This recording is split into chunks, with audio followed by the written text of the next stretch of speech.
The Slapshot Podcast, episode number 26. I am your host, Christopher Morais. Thank you so much for joining me today. I hope you're enjoying the Stanley Cup playoffs. I hope you're enjoying the hockey that is going on. I definitely am. I gotta say, I've gotten accustomed to watching afternoon hockey. That's been pretty nice, I'm not gonna lie. Playoff hockey in the afternoon, 12 o'clock start, and then the 2 o'clock, 3 o'clock games, 6, 8, 10:30. Those are all great. I know as we move on here in the playoffs, there's going to be less teams, so there's going to be less afternoon games, which is a bummer. But hey, it was good while it lasted, right? It was like a kind of like a summer fling, but instead of it being all summer, it was just a couple of weeks. But yeah, super excited here to be here today. Super excited to be talking hockey as always. Today's episode of the podcast, we're going to recap the quarterfinal round that just went through. The semifinal round is already underway. Colorado and Dallas played game one. There are more game ones that are going to be played today. Today is Sunday for me, whatever day it is for you. But yeah, we're just going to take a look back at what was in the quarterfinal round, some surprises, some things that we maybe didn't expect, some things that we obviously expected to happen that did. We're just going to recap all that. As always, before we start, make sure you subscribe to the podcast wherever you enjoy your podcasts. So on Spotify, you can get it on Podbean, you can get it on Apple Podcasts, Stitcher. It's on YouTube. If you're on YouTube, please make sure to follow the YouTube channel so you can get all the updates needed. You'll know exactly when a new podcast is dropped there if you enjoy it. Yeah, make sure you follow the podcast. It's got its own Twitter handle on Twitter at Slapshot Podcast. Make sure you do that as well. Share the podcast with your friends. If you know friends, family, strangers who enjoy hockey and enjoy listening to people talk about hockey, hey, send it their way. What better way? You know, some of you may be returning to work. Some of you may be commuting to work again, or even if you work from home, you know, nice little background noise for you to enjoy while you're doing whatever you do in life. So yeah, make sure you share that with your friends. Check it out. Follow the podcast wherever you can. And yeah, let's dive right into this. Let's start with the Western Conference, because I found myself watching a lot of Western Conference games. Obviously, there are the games that are played at a later time. But I wanted to start with the Vegas-Chicago series. No shock here in anybody's mind. Oh, before we get into that, I'm going to crack open my beverage of choice today. It's not a beer. It's a Monster Rocks, a Monster Energy drink. I helped a buddy move yesterday. I am exhausted and every part of my body hurts. I play hockey later on today because it's Sunday. A championship game for us as well. So yeah, I need to survive until then, and I need some added energy. Let's see. This is the green one, for those of you who know. I enjoy the red one, the Monster Red. I enjoy the ones that taste like fruit punch. But since they didn't have it where I went, I just got the regular one.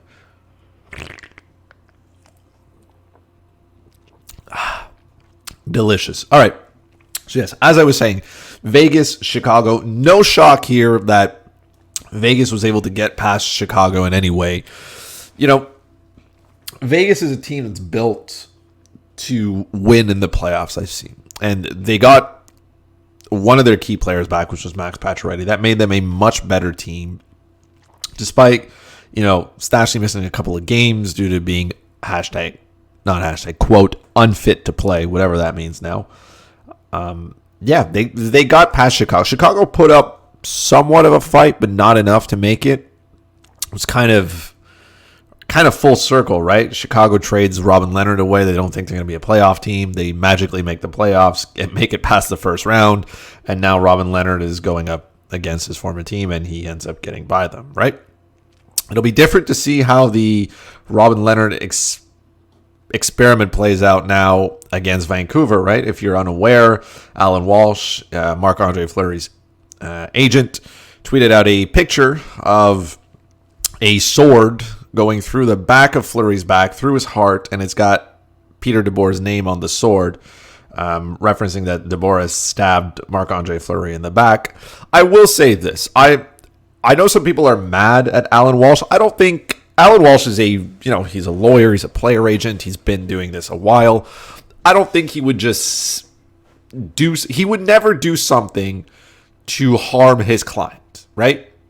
I mean, take, for example, let's say Jonathan Drouin of the Montreal Canadiens. As much as people like to criticize Drouin and whatnot, we'll get to him a little bit later, but I mean, anytime Drouin picked up any kind of points or anytime he can put a positive life on his client on social media, he definitely does. And he definitely stands up for them, right?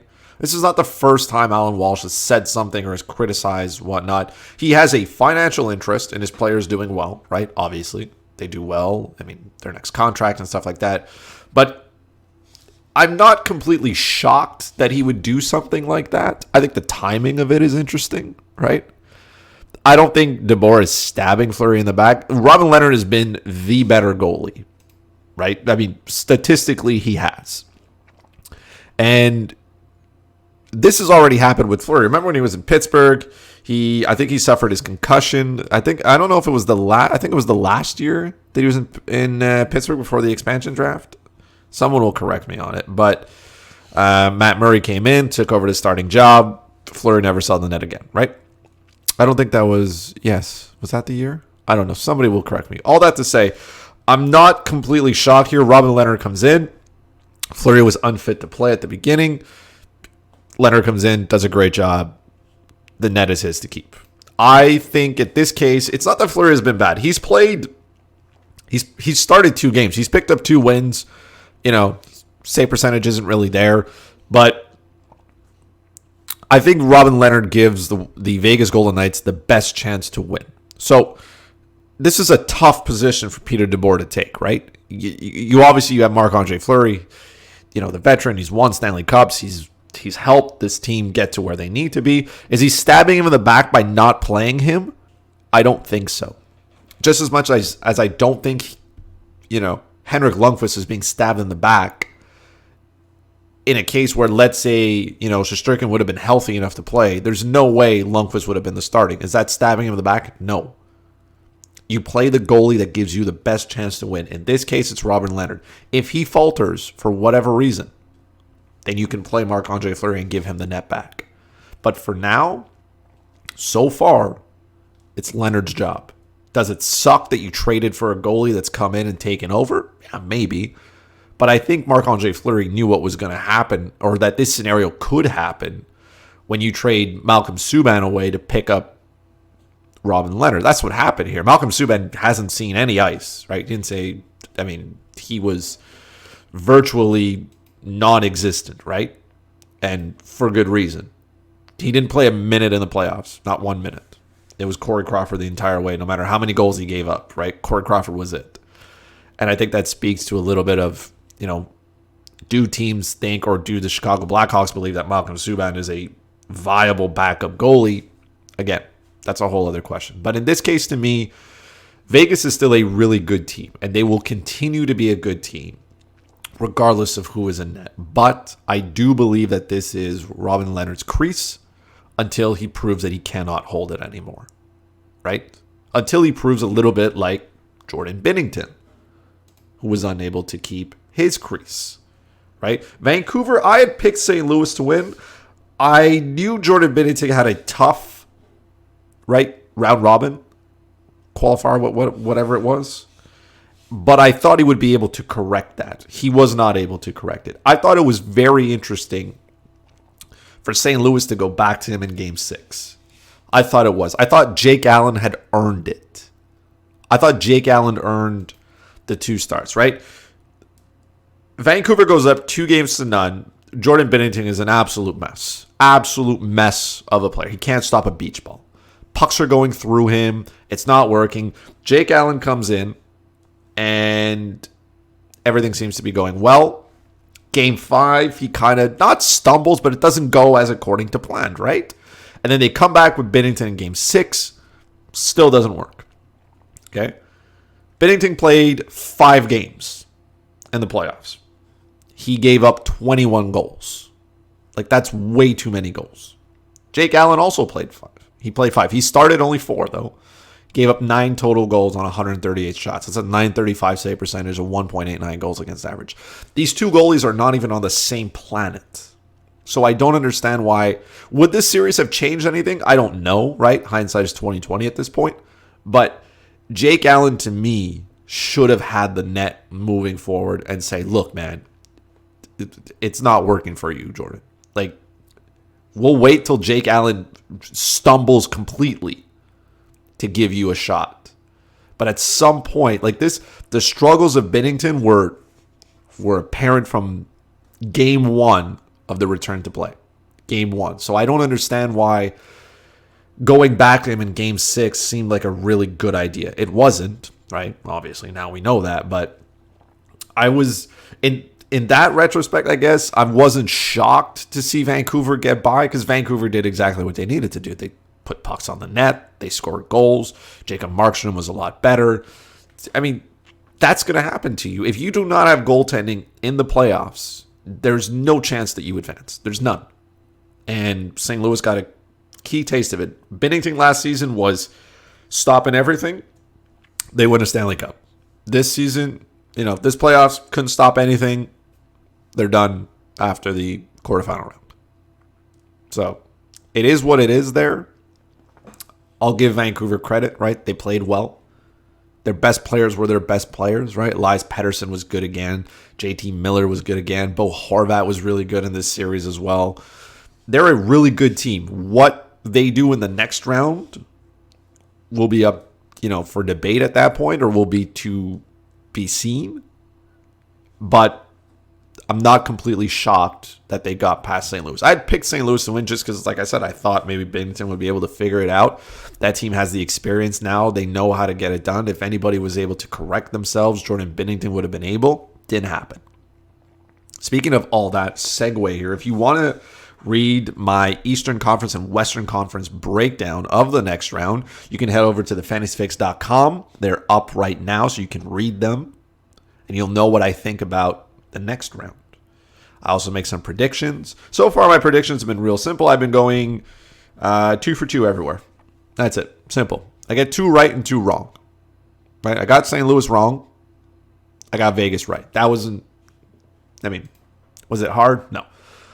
But yeah, that's kind of interesting. The next 2 series here, staying in the Western Conference, right? Colorado, Arizona. I had watched a lot of this because they played a lot of afternoon games. So that was nice to, you work, you got this on in the background. I was shocked that the Arizona Coyotes were that bad. And then I started, really watching, paying attention. And then it's just, you realize just how good the Colorado Avalanche are. Because the Arizona Coyotes, they have their offensive woes, right? Despite having Taylor Hall and Phil Kessel and, Dvorak and all that. Those are good players who can score goals. But their approach is defense first, right? This team, they played against the Nashville Predators. The Predators had a chance to get by. But Darcy Kemper stood on his head. And the one point I was here saying was, hey, man, you need to correct this if you want to have a chance. You need to correct it. If you don't correct it, it's going to fall apart. And, it fell apart quick. How can I say this? Not that I expected. I'm not going to say I expected. Colorado should have won this series, and they did. By all means, they did. That's not the shocking part to me. The shocking part to me is how quick it was over. I had Colorado in 7, okay? Because I really thought that the Arizona Coyotes were going to tighten things up, play a much better defensive game, and keep Colorado at bay.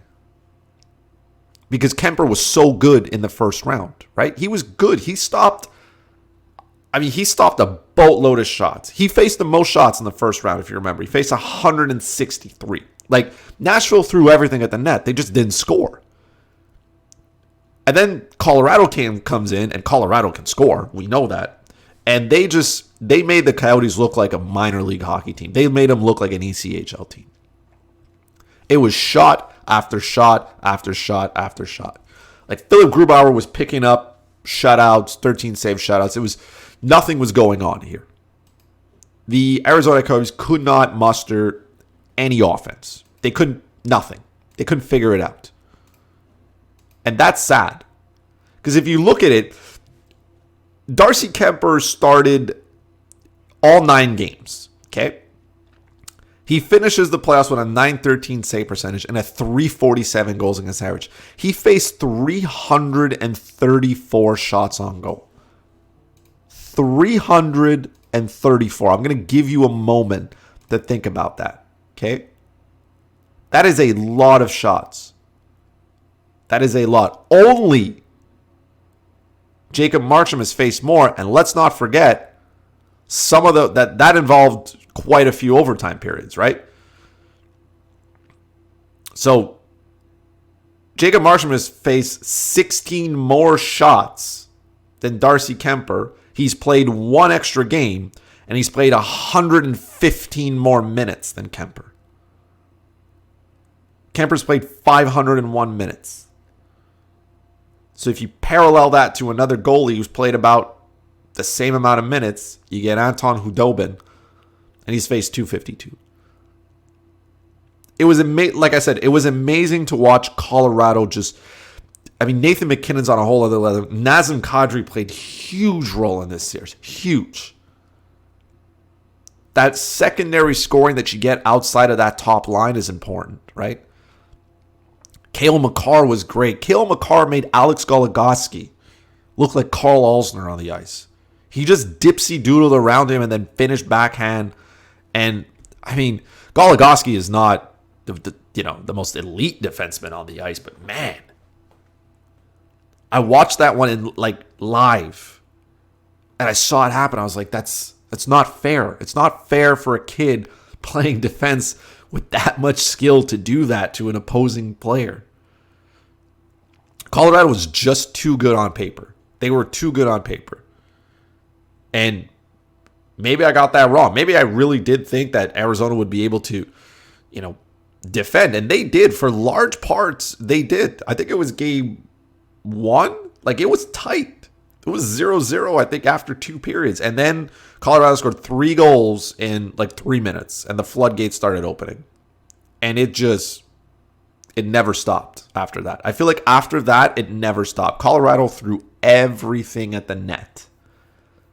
Everything, and they got it done. So, am I surprised that they beat Arizona? No, because I thought they would. I was surprised at just how easy it was for them to do it.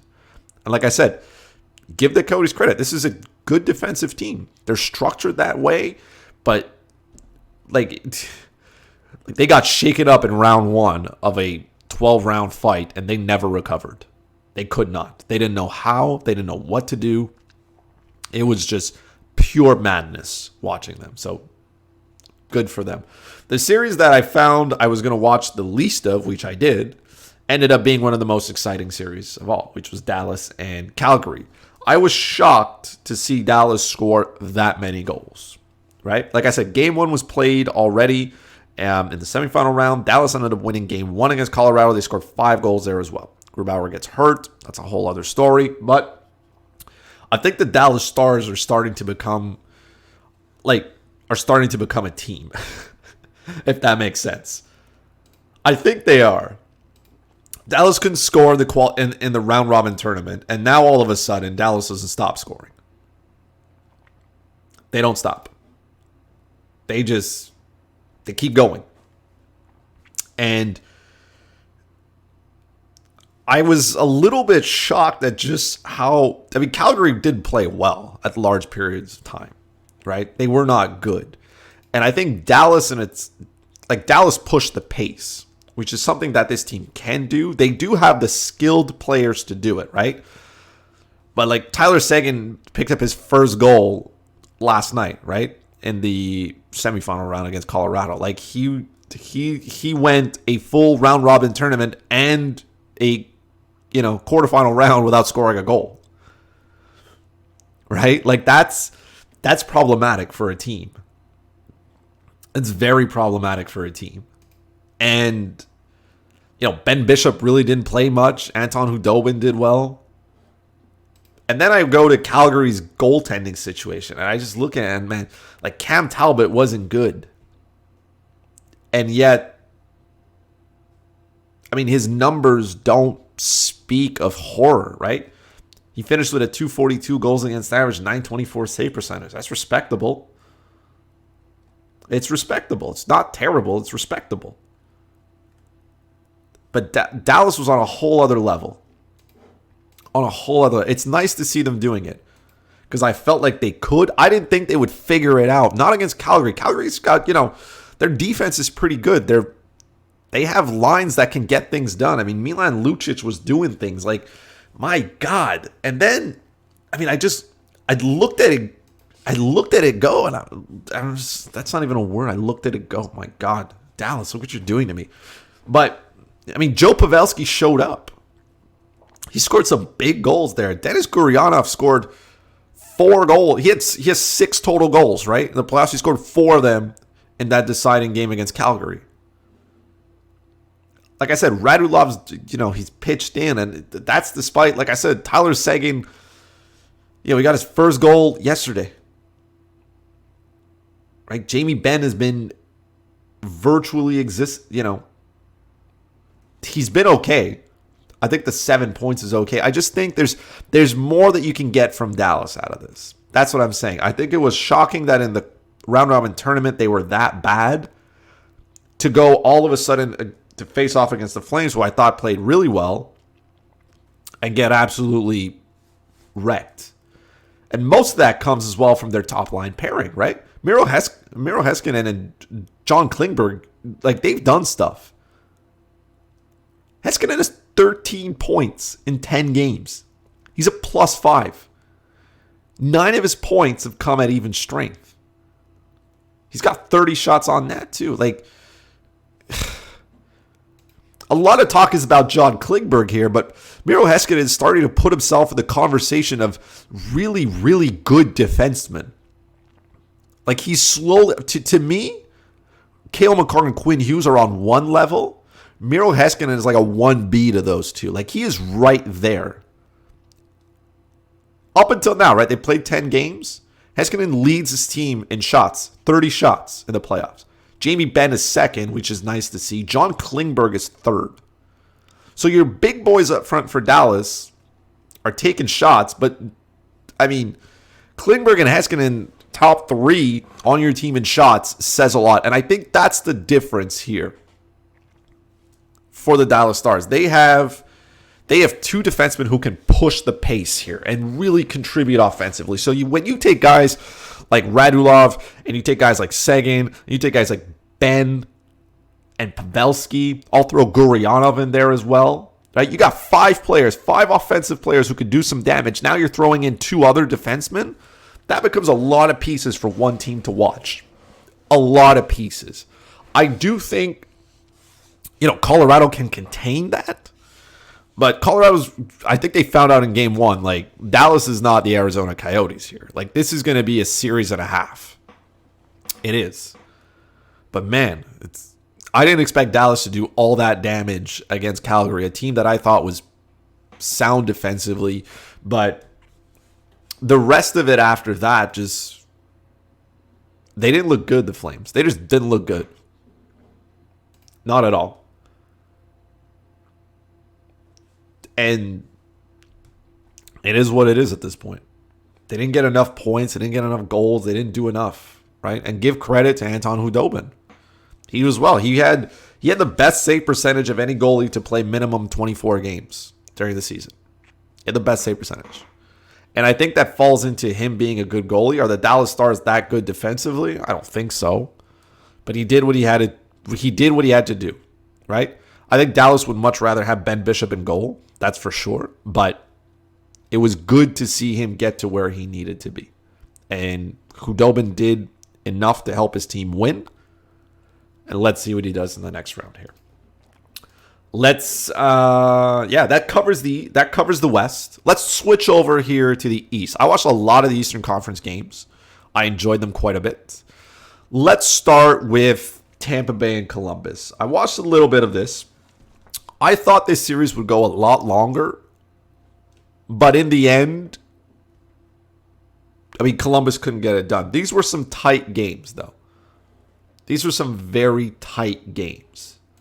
And I mean, we know the magic that Columbus was able to pull off against Tampa Bay the year before, but they just couldn't come out and get that same magic twice. And it's not for lack of trying, right?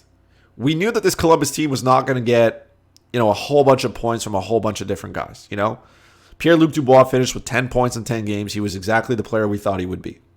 Okay? He was really good. Cam Atkinson did what he needed to do. Seth Jones and Zach Werenski, they didn't have the point totals that we had. They had 7 points combined for those two in the entire playoffs. Now, they did play the Toronto Maple Leafs. They did play the Tampa Bay Lightning, right? Those are two heavy offenses, and your players at that point are more focused on making sure the puck doesn't go into your net, right? That's the John Tortorella kind of way. We play defense first. We take advantage of our opportunities later.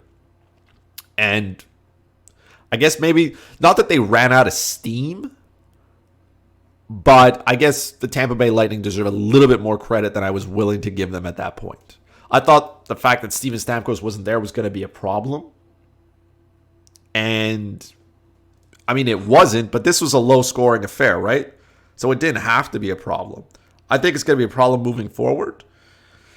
But I think Tampa Bay did just enough. They won just enough games, right? They in 5. I thought it would go 7. I really did. And it's not for lack of trying for the Blue Jackets, right? Korpisalo can't be any better than he was. He started 9 games. He finishes the playoffs with a 1.9 goals against average and 941 save percentage. Man, this team from a defensive aspect, from keeping the puck out of your net, they were excellent. They just didn't score enough goals against Vasilevsky, who was equally as good on his side. You look back to that first game, right? That went on for days. Maybe that's the difference there, right? That was a tough loss. It went into what? Triple overtime or something? That's a lot, man. That is a lot of stuff. Yeah, I'm trying to find it. They just, it's too much sometimes for certain teams to be able to get past. And these were some low-scoring games here. They weren't blown open. Tampa Bay didn't come out here and start dominating at will. I went into 5 OT. That's true. The first game, right? You go into 5 OT periods before Point scores his goal. I thought it was 3. It was more than that. That's a tough loss, man. You start the series with that. Oh, man.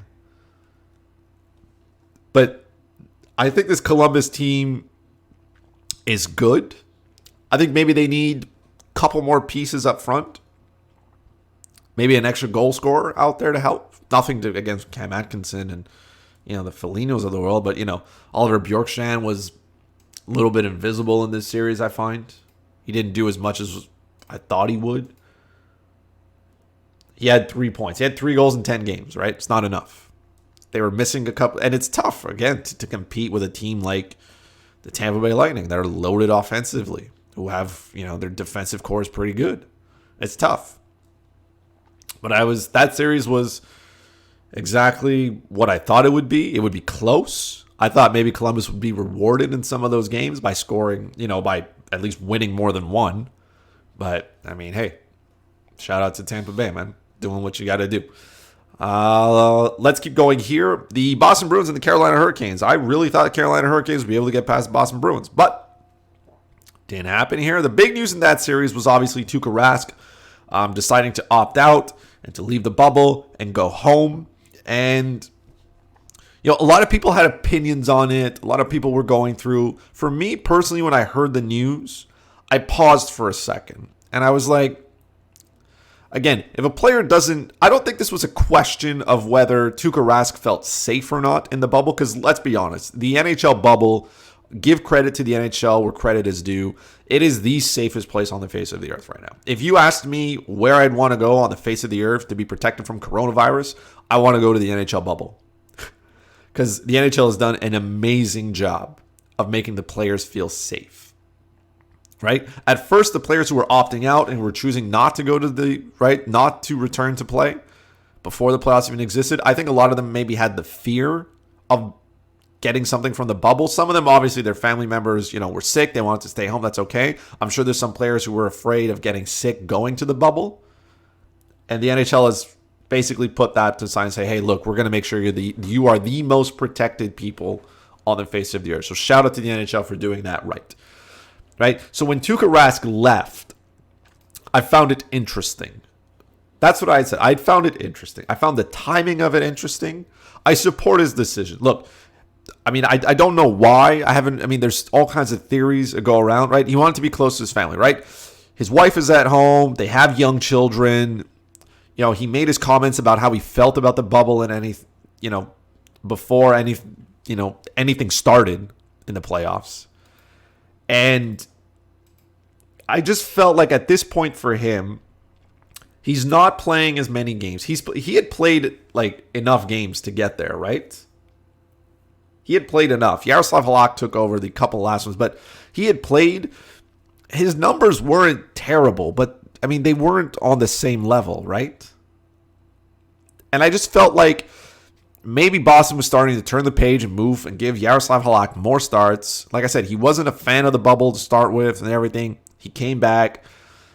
Maybe he tried and said, Corey Hirsch brought up something interesting, right? And that was the players, and their mental health in the bubble. I know a lot of us look at the bubble and say, man, what an absolute dream it would be. You're surrounded by the boys all the time. You have, it's like a frat house, but you play hockey as well. Okay.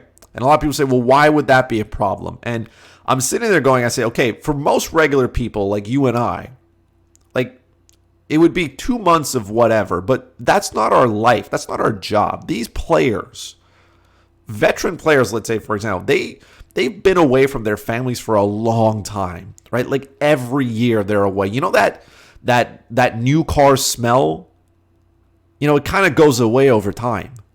And to these players, we might see this as cool because this is our first experience ever doing this, right? Or maybe it brings back these memories of when you would go to minor hockey tournaments with the boys for a weekend and, you're playing hockey and you're hanging out together and you're playing mini hockey in the hotel, 15th floor, lobby and whatnot. But this, to players, this is their job. This is what they do. And they're away from their families a lot. And this is tough on wives and stuff like that. It's not easy. That's an enormous amount of support that these players need to say, hey, I'm going away. I'm leaving you all alone.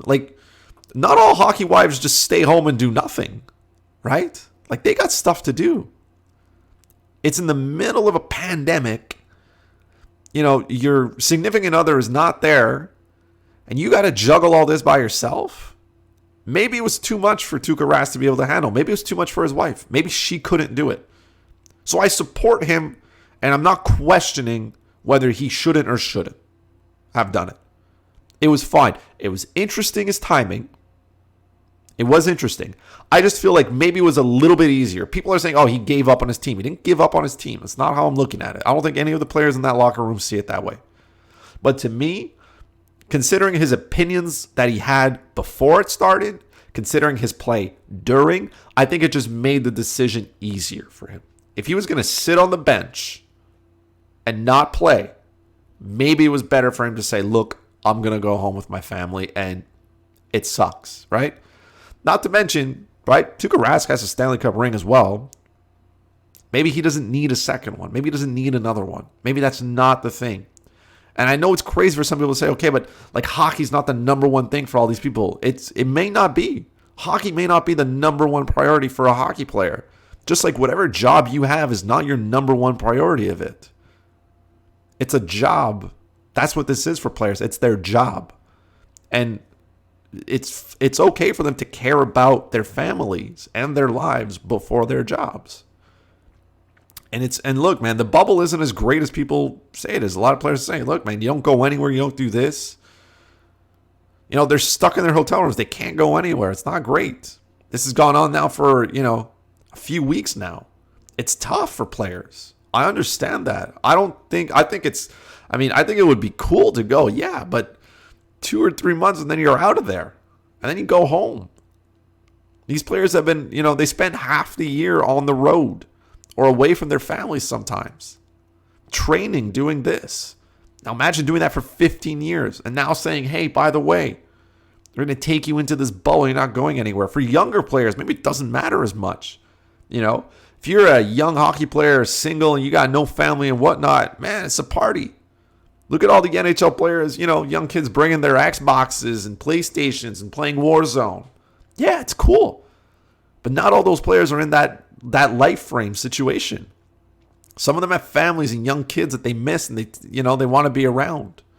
So I fully understand Tuukka Rask and saying, hey man, I don't want to do this. Maybe mentally he couldn't accept it as well, which like I said, Quarter's brought up an interesting point. Are players getting the mental health support that they need? Is that something the NHL is offering them?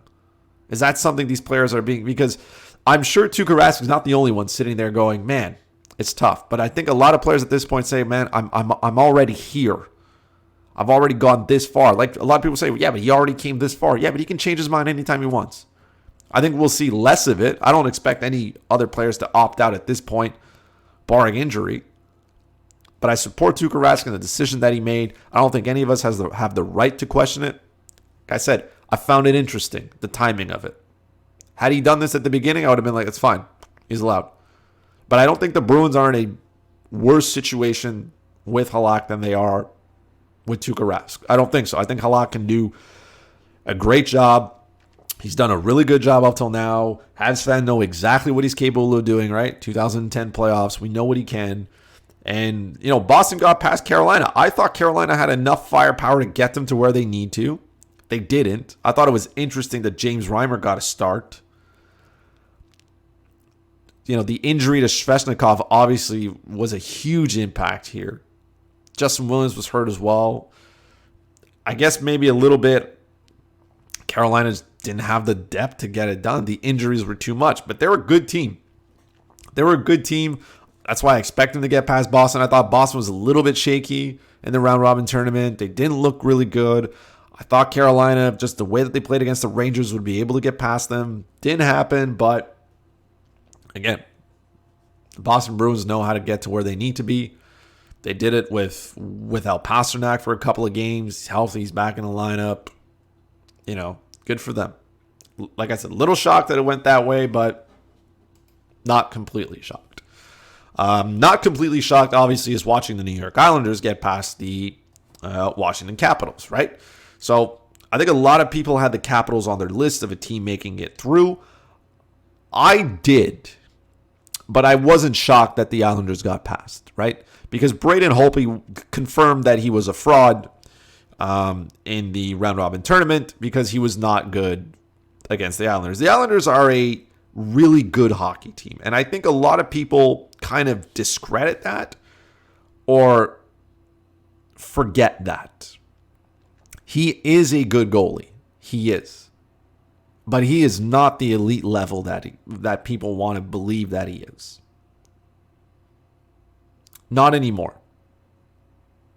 And maybe you haven't heard of the news, right? Because it broke as I'm starting to record this, right? The Washington Capitals have fired their head coach, which I guess kind of speaks a little bit to the volumes of how management feels that it should have gone. But in the end, right, this Islanders team is a well-structured defensive team. They are very good at what they do. They don't have a lot of holes on their blue line. They have 4 lines that play well. Barry Trotz coaches this team in a way that they can be successful, right? And we've seen this, right? I mean, Semyon Varlamov is one of the better goalies in the playoffs. His numbers are there. He is good. Is this a lot about him? I don't know because, right, Robin Leonard was part of them, and then, he left, and he's still good. But, Semyon Varlamov comes in. The numbers are still good, but the Islanders are a good team. The Capitals, yes, they were without Nicholas Backstrom for a little bit, but, Ovechkin didn't do what he wanted on the ice. They didn't have a lot of room to operate. And like I said, Holtby was exactly what I thought he was, which was not great. He wasn't good. He didn't keep his team in the game. I thought Washington had enough firepower to overcome that. I did. I thought they'd have enough firepower to score goals, and Braden Holtby being below average wouldn't be as big a problem. Obviously, I was wrong. That's probably not one of my better decisions that I picked there. I kind of discredited the Islanders a little bit there. And I'm not going to do it twice, though. I think the Islanders are a legit hockey team. A legit hockey team. And I think they're a legit team.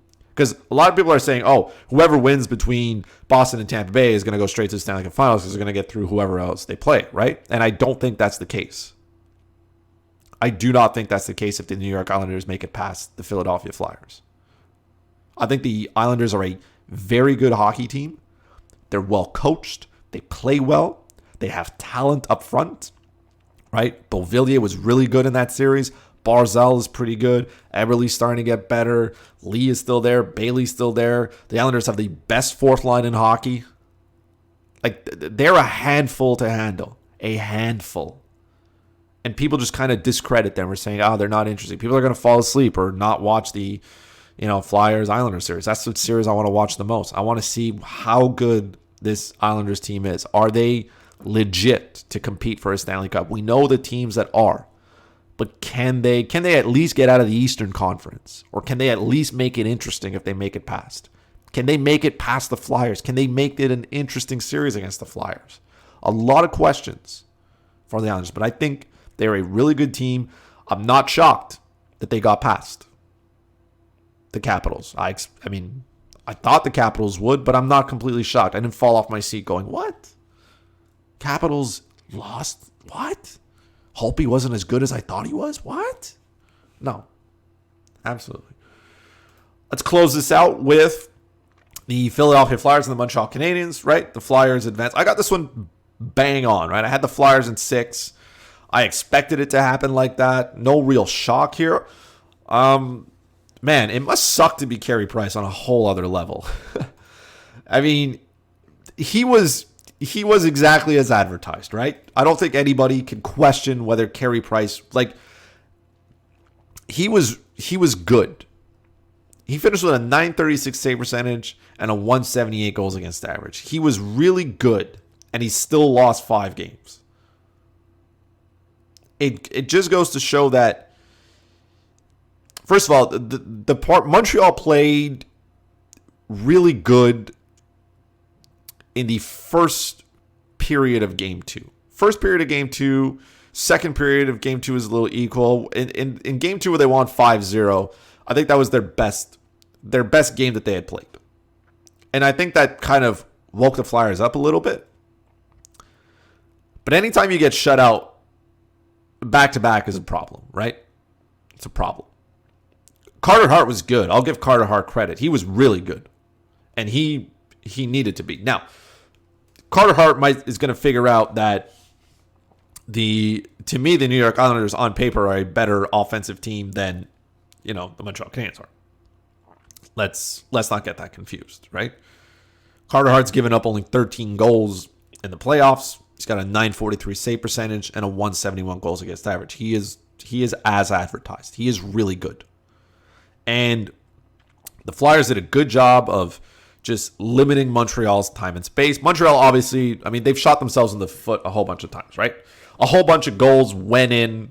If you watch Game 6, I watched Game 6. First of all, falling down, 2-0 early in a game is probably not the best thing to do, right? If you're the Montreal Canadiens trying to not be eliminated. But again, those pucks went off defensemen. They went off Weber. They went off a whole kind of players. Weber played well in that series. I think Sherratt was pretty good. Jeff Petrie was good. The big three, as I like to call it, were pretty good. I think they just lacked some depth. That was it. Montreal's depth didn't show up. Brendan Gallagher, it sucks that he broke his jaw on a Matt Niskanen cross-check to the face. Look, officials are bad no matter what. I just want them to either be consistently bad or consistently good. Chris Lee is consistently bad. Okay? The cross-check is square in the face. I think the NHL is a joke for giving that 1-game suspension. Okay? Because in that game, right, in Game 5, you throw Kotkaniemi out for a hit. It's a hit from behind. Sure.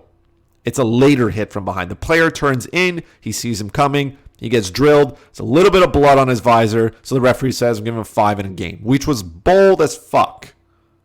That's a bold call to make. And then you blatantly miss. Like, Niskanen gets hit by Gallagher in the corner. Niskanen gets up, doesn't care where the puck is. He knows it's where Gallagher is, but he's not looking for it. Comes straight at him. The stick is already horizontal to his body. And he just drills him in the face. The official standing in the corner. He breaks his jaw, right? Nothing gets called. Then the NHL says, I'm going to give you 1 game. If that is not intent to injure, I don't know what is. Right? Outside of Tom Wilson throwing a check, which, again, Tom Wilson had his own shit to deal with, again. But outside of whatever Tom Wilson does of being intent to injure, that was as close as you can get to it. The player gets up. He doesn't care where the puck is. He has no intent to play the puck. And he just blatantly puts a stick into a player's face, breaking his jaw. Like, the NHL, the Montreal Canadiens sent the video that their social media person got to the league and says, hey, here's the angle. And you're telling me the league looked in and said, yeah, 1 game is good enough. I would have given him more. Maybe I'm a little bit biased on that, but I would have given him 1 for breaking his jaw. Because now you know Gallagher's not coming back, which that was the loss. Right? You lose Brendan Gallagher. Regardless of, he had a tough series and he didn't have many goals and the points weren't coming. He's still the workhorse of that offense. You know what you're going to get from Brendan Gallagher every time he steps on the ice. Losing that obviously hurts. Okay? But I would have given him at least 2. 1 for the cross-check, 1 for the intent to injure. That's it. Finish him for the series and say, that's it, bro. We're going to balance this out. That would have been enough for me. The league choked it, said, I'm going to give you 1. I mean, you could probably saw a guy's head off with your skate, and the league would say, yeah, 1 game is good enough. Don't do it again. But anyways, the Flyers survived Game 6 in my mind. I don't think they didn't deserve to win that game, but they did just enough to win. The puck bounced around. It found a way into the back of the net. Sometimes I'd rather be good than lucky. Sometimes I'd rather be lucky than good. Sorry. And the Flyers were lucky in Game 6. They did just enough to win. Who knows how their series goes against the Islanders. But, give the Flyers some credit where credit is due. Their top line was slow to start. Vigneault called them out after Game 2. They were better. For Montreal, that was not the case. They didn't, it's no question that Montreal relies on their goalie to get things done. At some point, you're going to need some offense to kick in. You're going to need players to score some goals. Montreal couldn't get all their players going. It says something when Nick Suzuki finishes tied with the most points on your team. Right? Jonathan Drouin played really well. Spoke about him before. He played really well. Joel Armia had a couple of goals in that series. Kotkaniemi was pretty good. But no player on the Montreal Canadiens, they played 10 games. No player had 10 points. Only 2 players had more than 5. Weber played a lot. He did what he had to do. Gallagher played 9 games. He has 1 goal. Okay. Philip Deneau, 1 goal. Max Domi, no goals. Thomas Tatar, 2 goals. It's not enough. That's not enough. It's not enough goals. Your best players were not your best players. Max Domi had nothing. 0 goals. He had 3 assists. I know for long periods of time he was playing on the 4th line, which, again, that's a whole other topic. Claude Julien and Kurt Muller should have fixed that immediately. Kurt Muller did. He gave him more ice time on the top, on the top 6, which is, I feel like, where Domi should have been at some point. You can't play a guy on the 4th line with Domi's skill and expect good things to happen. It's not going to happen. Tatar didn't do enough. Deneau didn't do enough. These guys are here. They're part of your top 6 in some capacity at some point. And they're not doing enough to get it done. Yes, there are promising things in seeing, Kotkaniemi play the way that he did. And seeing Nick Suzuki play the way that he did. These are nice things. But it's not enough. It's not enough. No offense to Paul Byron, but he should not have more points than Max Domi and Thomas Tatar. Victor Mete had 2 points, 2 assists. Thomas Tatar only had 2 goals. They came in the same game, Game 2. That was it. Tatar showed up from 1 game.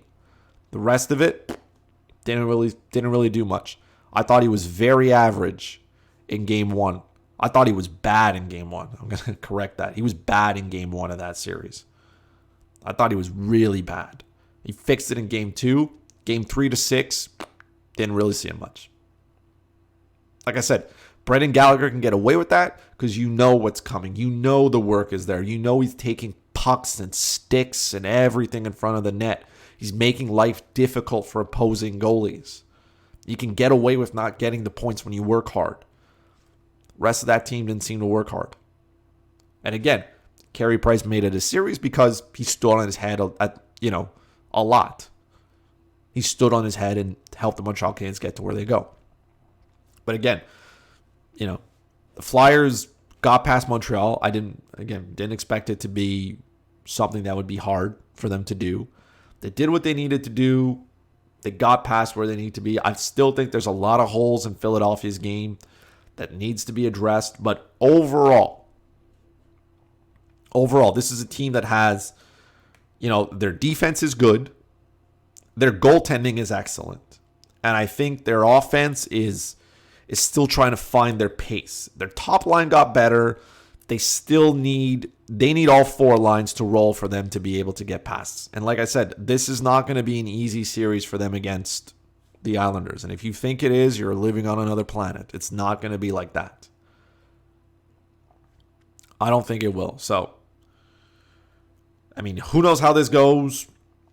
Who knows how this rolls? But, look, the Montreal Canadiens shouldn't have been there in the first place anyways, right? So, anything that they got was a little extra to me. It was nice to watch them play. And like I said, it was nice to watch some of the young kids do what they needed to do. They needed to be better moving forward, but this was a good start. I'm excited to see what the team looks like next year.